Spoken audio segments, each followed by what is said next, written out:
Yo, yo, YouTube, what's up? Back at it with another tutorial. Today we have the Switch Axe. So the Switch Axe is in fact two different weapons and should honestly be played like two different weapons. First, you should always consult the Hunter's Notes. So I will be using these controls for the axe and these controls for the sword as references when I do this tutorial. So we will start with the switch gauge. The switch gauge needs to be powered up fully to benefit the most from sword form. The axe swing needs to have a buff on it after performing a heavy slam attack, which I will start with. So with the axe, you will need to perform 3 consecutive wild swings.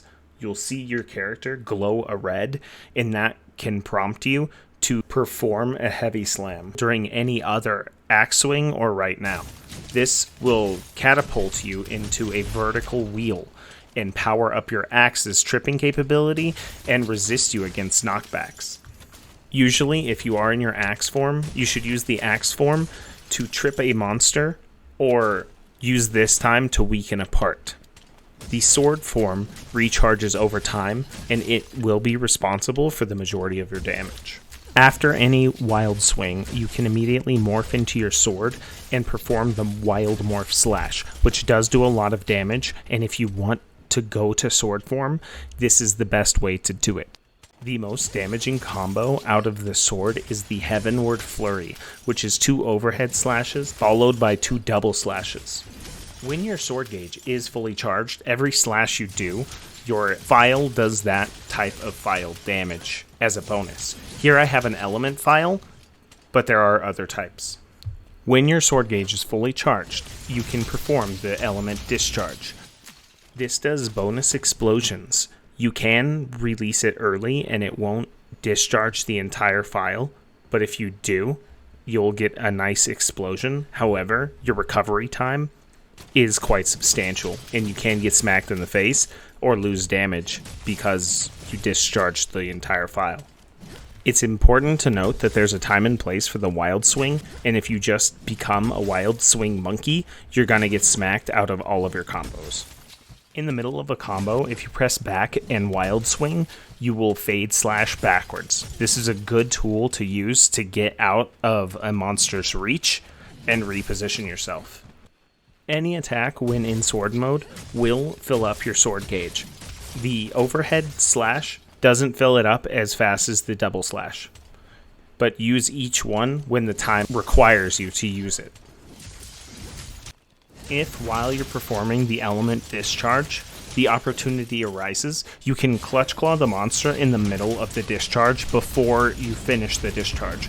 This will attach you to the monster and reposition yourself to do more elemental discharge damage. You don't have to finish the discharge, you can just unmount the monster, and if you do, this gives you more time to reposition yourself because it is a risky business. If your gauge is below the white line, whenever you try to transform into the sword, the axe will sort of reload the file. This is very bad for many reasons. Don't ever do this, basically. To the practicals. A lot of monsters are very susceptible to tripping damage and some aren't, but even with the Switch Axe's axe buff, it is very easy to trip a monster. So you should utilize the parts of the monster that you know are easier to trip, like the arms or T-Rex's wing. While the sword does a lot of damage, you should basically only use it when you're safe and comfortable with the Switch Axe, because it doesn't have anything like the axe where you can do a fade slash or slinger burst out of the way. Whenever you mount the monster, you are then prompted to element discharge as the finisher. This charges your sword all of the way, so it is very lucrative to mount monsters with the Switch Axe. Whenever you element discharge on a monster with a fully charged sword, you attach yourself to the monster, chase it around, and explode inside of him if you want to.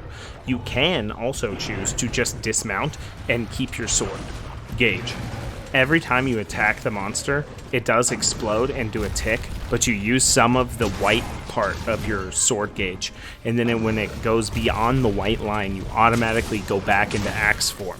And if you try to transform from axe form to sword form, you reload your file, get locked in place, and lose DPS on the monster. Just don't do it. Every time you switch from the sword to the axe, you do get a little bit more sword gauge because of how it works. So use this and the interchangeability when you're on the edge to just get more sword and just monitor the gauge and the monster. You'll have different scenarios for different things and different monsters because of how movement works in this game. So we'll go over the decorations that I think specifically should be talked about when it comes to the switch axe. First, we have any switch axe with an element to it. Mine is an ice one. I am damage testing things, but raw usually does more damage with the switch axe because of how element damage works. The power prolonger you would think is really good for the sword gauge, but when it says greatly, it maxes out at 20%. So 20% longer, I don't think is worth it to me, but to each their own. Artillery is not viable on the switch axe. It does not work with the files on the switch axe, only the charge blade. And then the acrobat jewel should be talked about because it could go on a build. Whenever you element discharge and you fly off the monster, the acrobat jewel will shorten the recovery time for when you do that. So this is a jewel I could see being put on a build. But that's all that I think especially suit the switch axe. So there are many types of files. As you can guess, each file does the best thing that it is suited for. Power file is best suited for damage. Power element file is best suited for element damage. If we're just talking raw numbers, the power file does more damage than the power element file. The exhaust file is very useful when you're trying to exhaust a monster. I personally find the exhaust file very good in 4-person Elatrion because the exhaust file will basically exhaust Elatrion and make the fight much easier. It is stuff like that that you should think about instead of just worrying about damage all the time.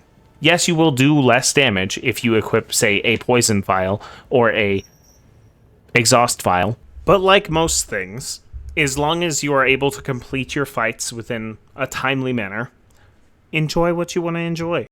So this concludes the tutorial of the switch axe. If you liked it, like it, dislike it, dislike it. You think I got something wrong? Please let me know. Have a good day.